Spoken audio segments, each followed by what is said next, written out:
What's the deal? Welcome back to Come in Chat. It's your girl Kia, Key for short. Now this is episode 2, and part 2 we're going to talk about what exactly is the Drake archetype. Like, what qualifies or classifies as a Drake ass nigga? Okay, so basically, we gotta set the record straight. Okay, so I'll give you a couple examples of what a Drake ass nigga is and what his archetype really stands for and represents. So, the Drake archetype, right? The Drake archetype basically represents a person with an individualistic mindset, someone who has narcissistic tendencies or is narcissistic, someone who is misogynistic. He has like a colonizer mindset, like very dominating of whatever, career or whatever they're in. This person is very entitled and money hungry, very exploitative. Like, whenever if they get the chance, they would, exploit someone. Like Drake has like a history of exploiting like other artists like younger than him. Like basically there was this one time with XXX Tentacion, and basically X was like, why are you, stealing my flow and, copying my style, whatever. And next thing Drake, him and Drake basically like had, a beef or whatever. And, it was seemingly so that Drake, after X was shot and killed, murdered, Drake was like putting like some shots or like taking shots at him in his songs after he was murdered by someone. Drake a fuck nigga. When I was in jail facing life, he's really taking my shit, running off with it, and then putting it on his album.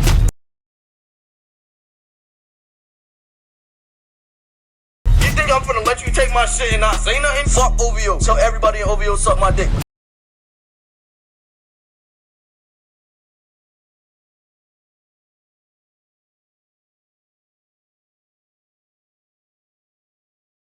So, and it's not uncommon for people to put hits on other artists or whatever because they have this weird, the 27 Club or 25 Club or whatever, where it would become like artists would come to a point where they would be considered in the music industry worth more dead than alive.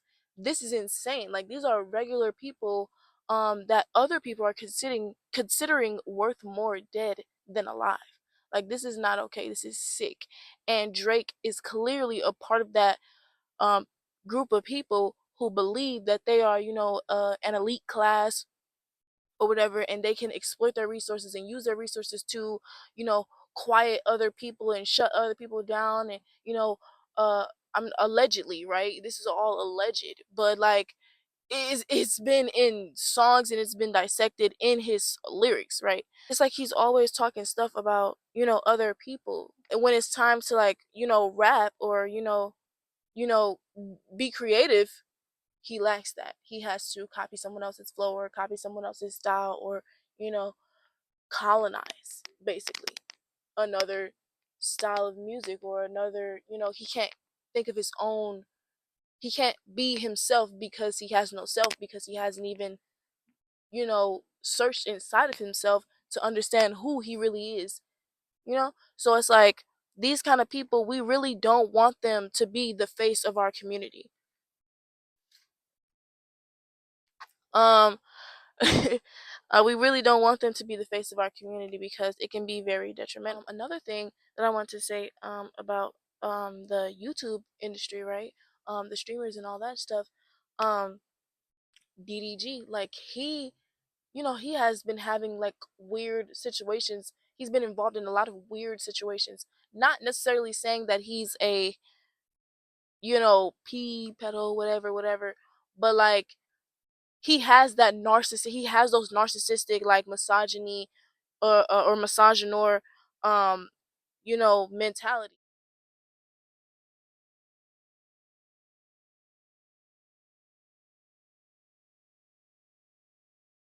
And he has that individualistic mindset where he sabotages other creators, other content creators on the YouTube channel younger than him. He tries to sabotage him. There's documented evidence of him saying, I just be, doing this YouTube shit, playing, whatever, and trolling you or whatever. I'm gonna show you a little bit more. He says this to people, right?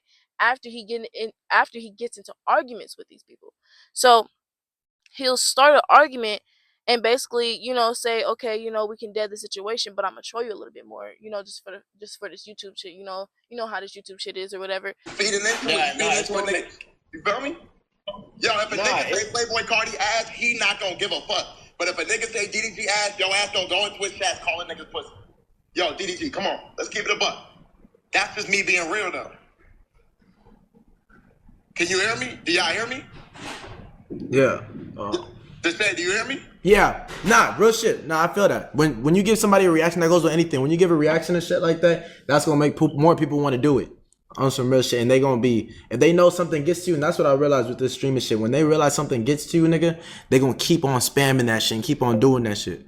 It's like, what are you talking about? Like, nobody's trying to do this quote unquote YouTube shit. Like, what does that even mean? But for him, it's a game. It's a joke. It's you try to make up lies and start drama to get your name, going in, or get people talking about you so that you can get more clout. But you constantly always talk about how you have all the clout, how you have all the money and all the cars and all the girls and all this stuff. But like, you're rapping about this, but you're still begging the black community to accept you. That's the thing. Like, Drake was still begging the black community to accept him, while also shitting on the black community and talking about, you know, Kendrick is trying to free the slaves or whatever, while shitting on our culture and the way he treated Pharrell and the way he treat Eminem, or not Eminem, Lil Wayne and all these other people in the industry, all these other goats and legends in our culture. He's disrespecting them. Tupac, like, what are you doing? What are you really doing? These people are disrespecting our culture while at the same time begging to be accepted by us so they can exploit us. And it's really crazy because I know they don't, like, at the end of the day, you have to understand that once you get a platform, it's going to be put on you that you are going to represent the black community. And there's been on multiple occasions where people who've been, like, even child stars, like, for example, Raven Simone, like, Raven Simone went through a lot. Like, she went through, the body shaming and the racist comments while she was on set, growing up on set, and all these people are just, expecting her to be, or holding her up to this standard that's impossible and psychotic. Like, she's just a human being. She's a child that's working all these hours, that's doing all this and being, the representing and breaking barriers, for black women and black people and, in the black community in the acting field. But she's being terrorized for it in the industry, entertainment industry. They all have a understanding that it's sort of like a burden to represent the black community. And if I'm going to represent the black community, I need to get something out of it.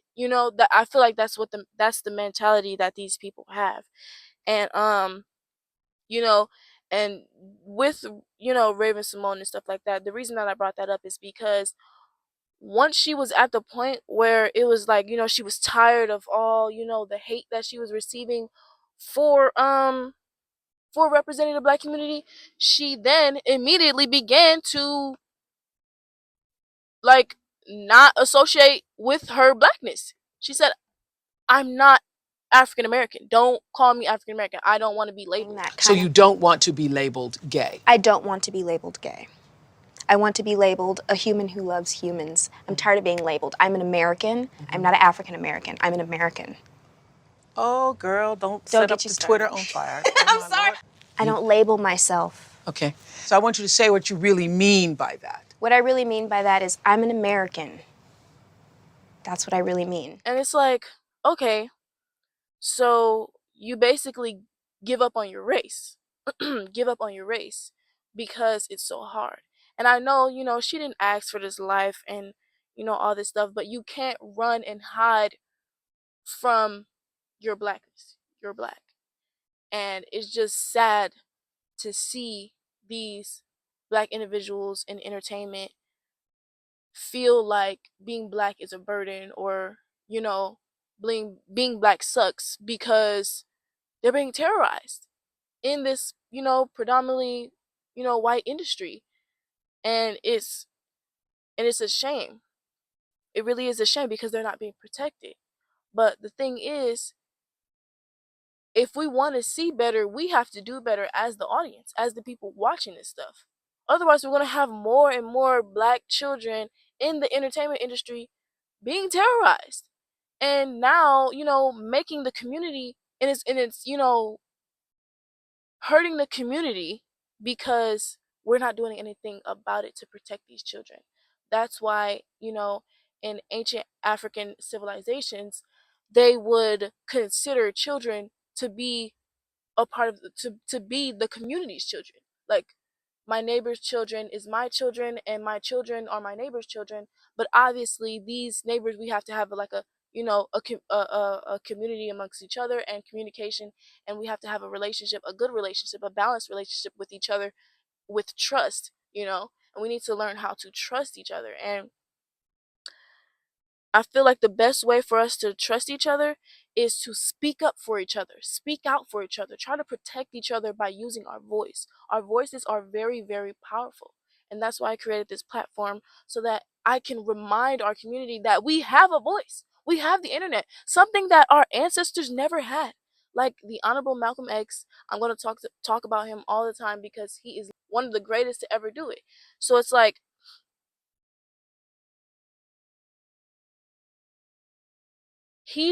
Malcolm X showed us that if we speak out, we can go places. He went to Mecca. He was just a guy from Michigan. He went through the hard times. He went to jail. He was, struggling with addiction, and, going through all this, but he turned his life around for his community. And that's I he was really his message reached across the world. He was able to go to Mecca, and all this stuff, and people were able to like fund him and get him to those places. He invested into his own organizations to speak up for the black man and the black woman. Like, when we get together, we do things. We make motion. We make things happen. We make change.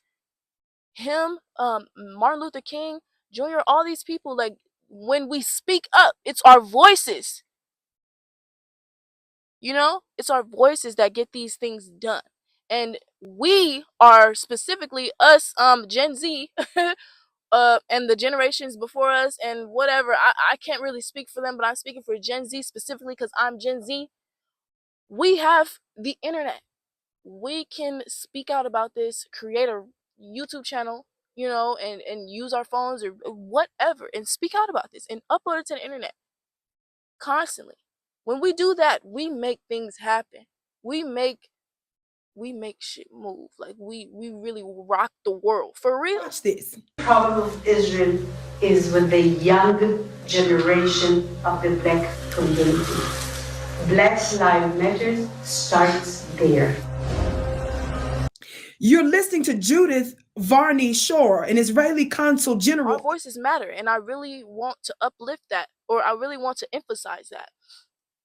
Right? BLM, like that whole movement, like, even though people try to exploit, because they're always going to try to exploit, right? But BLM was still so big, it reached around the world.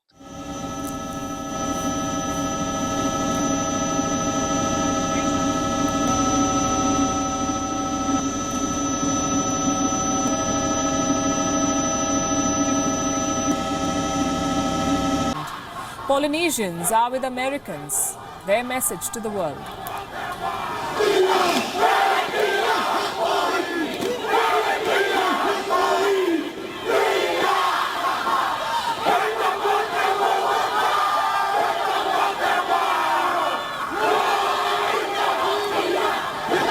This violent protest, reports say that they were organized by the far left groups.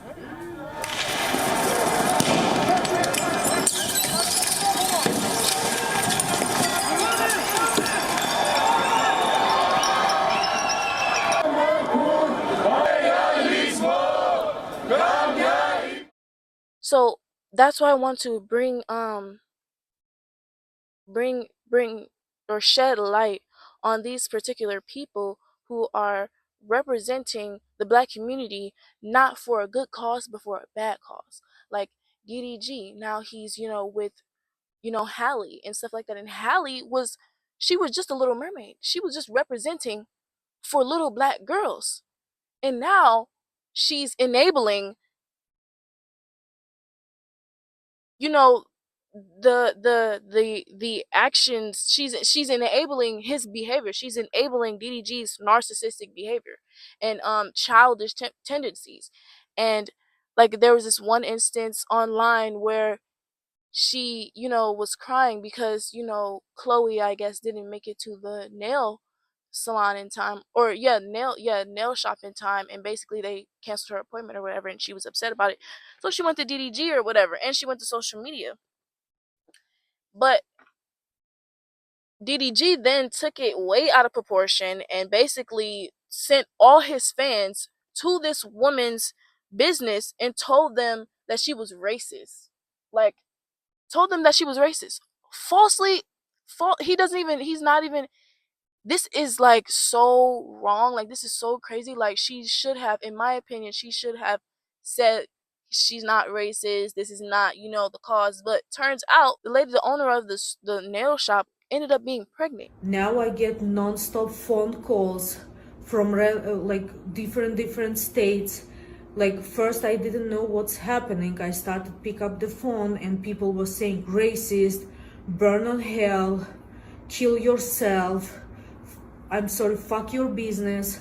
Like, now I'm really scared just to go back to work tomorrow in the morning because I'm pregnant and you don't know what's gonna happen.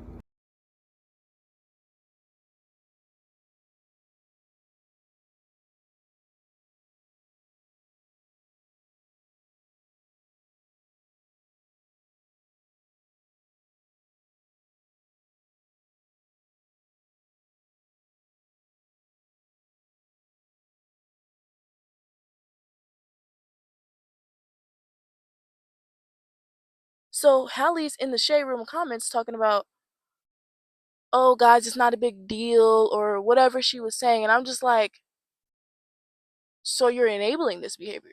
Like, and mind you, I was a huge fan of Hallie and Chloe, like their duo, until, they separated. Because once they separated, I couldn't really associate myself with them. I couldn't see myself in them like I did before, like I once did. And it was just like, they were representing the little black girls, and black girls like me or whatever, young black girls, out here that are, trying to live and trying to have a good life or whatever. But now it's like they're just doing way too much and making us look bad along the way. It's just like, I know you want to live and like be true to yourself or whatever, but you would think that you could do that in a more, respectful way of yourself. It's like, and it's like she gets with this guy and she, has a child with him, and it's like she knows, because it's weird, because it's like, how do you get with this guy and he was already like rumored to have like all this drama surrounding him with the Ruby Rose and all this stuff, and then you get with him and then have his child, and a proud baby mama. Like, she posted on Twitter talking about she reposted this post of this girl talking about how she went on vacation and came back with a baby, or came back pregnant or whatever. And then Hallie gonna repost it and say, "Oh, this was me, LOL." And it's like, girl, you're weird. Like, you're weird. You're weird because you're trying to change, you're trying to over sexualize yourself, like her and Chloe. And it's like you're trying way too hard, to the point where it's like noticeable, in my opinion, like to other girls, like other women your age. Like, we're looking, like I'm looking at you like, what is this? Like, this isn't what I was expecting when you guys had popped out in 2020, and y'all were doing all, or not popped out in 2020, but like, they've been online or whatever. But I'm saying that when they had really made like their big break, like in 2020, they was working, okay?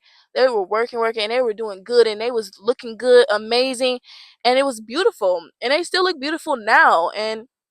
But it's just like, why are y'all belittling yourselves and downgrading and, not respecting yourselves enough to recognize that this guy that you're associating yourself with is degrading your own image. And while y'all doing that, while y'all are quote unquote representing black love, being toxic and making weird songs.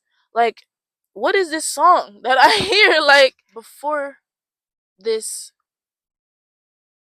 song dropped, If I Want You, right? The song by DDG that features Halle. Before the song dropped, there was a blind item that came out and basically said that DDG is consistently cheating on Halle and that Halle moved out or whatever. And it's like, when are we ever going to learn? When are we ever going to learn to really respect ourselves? Like, we really need to understand that when you present yourself online, you're going to have opinions, you're going to have negative opinions. But you don't want to allow yourself to degrade yourself and disrespect yourself online for views and for entertainment. That shouldn't be entertainment, you know? And that shouldn't be fair, cuz it's like when people were, being disrespectful and saying crazy things about, the baby and stuff like that, DDG decided, we're not going to post, the baby or whatever. And then he fumbled and then folded. Like, how you fold that fast? And then he starts posting the baby again, and then he starts, making all this content on his YouTube channel about the baby and all that stuff. And it's just like, now you're exploiting your baby. Like, it's like we're allowing these people to exploit black children continuously over and over and over and over again. It's like, when are we going to say enough is enough? Stop exploiting that black child. Stop doing it. Clearly, you need to get off the internet and be a family and be a part of your family. Be active in your family, or not be active, but like, be your sole priority should be your family, right? You shouldn't be exploiting your child and all constantly on the internet, knowing that there's weirdos on the internet and being a weirdo yourself, like making drama, causing drama unnecessarily over and over for clout. When if your music, as you say, is doing so well, why are you constantly on the internet starting drama and dropping music videos for clout? I understand we're in a silent recession and the music industry is down bad right now. People are down bad.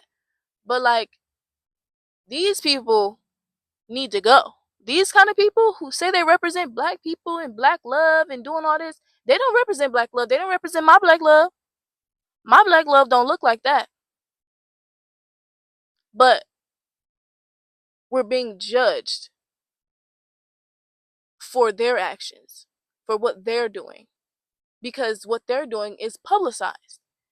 And the media, American media, likes to use that side of use that propaganda and that, or use that negativity and that, that message, of disrespecting yourself and for a man and doing all this and putting your family in jeopardy, exploiting them online for what? And using that to make money and using that as propaganda to make the black community look bad. Oh, and use that as an argument to say, oh, black people don't deserve reparations. They get money and they start, having babies and doing stupid stuff. They don't even stay together. They don't even do this and do that and do that. They can't even do that. Whatever they want to make up. Okay? They make up all types of stuff about us. And you know who's helping them? These kinds of artists. Because they're getting paid for it. And this is what you would call, that industry plant or whatever. I feel like industry plants are made because they get so addicted to fame and being talked about and being the center of attention and the money, and they don't work on themselves prior to the fame, prior to, the celebrity,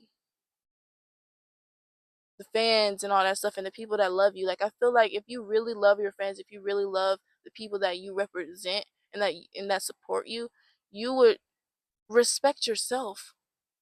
Be a good influence. And these kinds of people, that constantly bicker and constantly cause drama and make the black community look bad, like CJ So Cool, like these people, they do crazy things to exploit children. They do crazy things to exploit children and exploit the black community and get clout constantly online. And this doesn't just go for the entertainment industry, the acting industry, and the YouTube industry or whatever. This also goes in politics. There are a lot of Drake ass niggas in politics. A lot. Like, there's so many, and it's tiring. And this is what you would consider the black bourgeoisie. But I'll save that for another video, because that's a whole other video in itself. But this has to stop. And I just want to let you know that, and like I said in my last video, in the first video, Kendrick gave us the blueprint.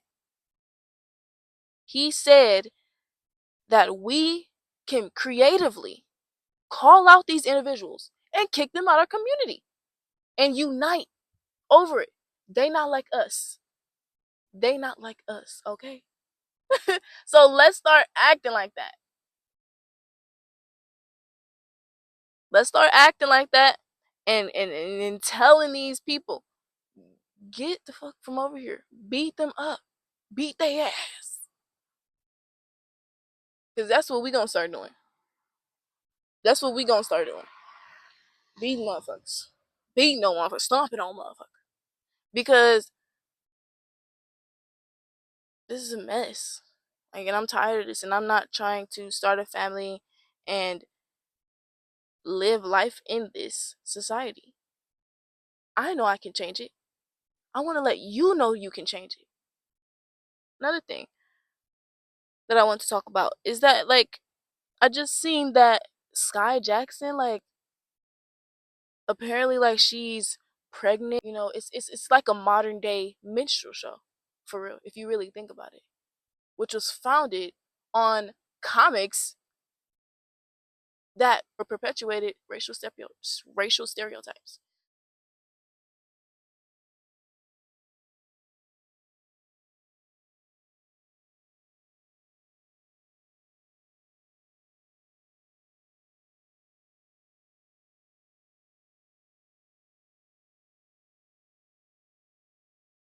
I really feel like all this stuff, all these people need to stop saying that they represent the black community, and people need to stop judging the black community on artists, on people who act, and on entertainment. Like, these people don't represent us. If we truly want someone to represent us, we gonna have to vote for them, or speak out for ourselves. If you don't want nobody representing you, represent yourself. Represent yourself. I'm representing myself on this platform. Come and Chat TV. Hi. I'm representing myself on this channel because none of these people represent me. I don't know what they're doing. It's really weird, and it's very unnecessary, and I think we have bigger priorities than trying to pretend we're something we're not. Trying to fit in and getting caught up in all this weird behavior and weird culture. Like, this isn't even really our culture. And this is what happens when you don't know your own culture. I can help you find your culture and figure it out. As a black person, of course, I have memberships on Coffee or Ko-Fi, whatever you call it. I don't know how people pronounce it, but I call it Coffee, Ko-Fi. I call it Ko-Fi. But whatever, y'all know what I'm saying. But I got it linked in the description. So it's a whole membership that it's a group discussion, and basically, we talk about, the real legacy, the legacy that's been, you know, tainted and basically hidden from the entire world. And I started my journey studying and researching my history and researching the people, what happened, and researching what happened to my ancestors, and basically what they went through, and what basically the history of America, because the history of America is Black history, is part of Black history, because Black people have had a huge have played a huge role in the making of this civilization. And things like that is what we talk about on my page, on my Ko-Fi page. And it's just $9. And it's $9 a month, but like if you don't like it, you don't have to continue paying $9 a month subscription. If you do want to support, you can donate on Ko-Fi to the channel. But yeah, basically I'm here to talk about things. I'm here to talk about things that need to be addressed. I'm here to collaborate with other people on the platform and expand my message, because I have opinions and I have things to address that a lot of people don't really talk about on YouTube or anywhere. A lot of people don't really talk about the things that I have to say. Like the things that I have to say, like I'm speaking through the ancestors speak through me. So this message needs to be heard. That's all.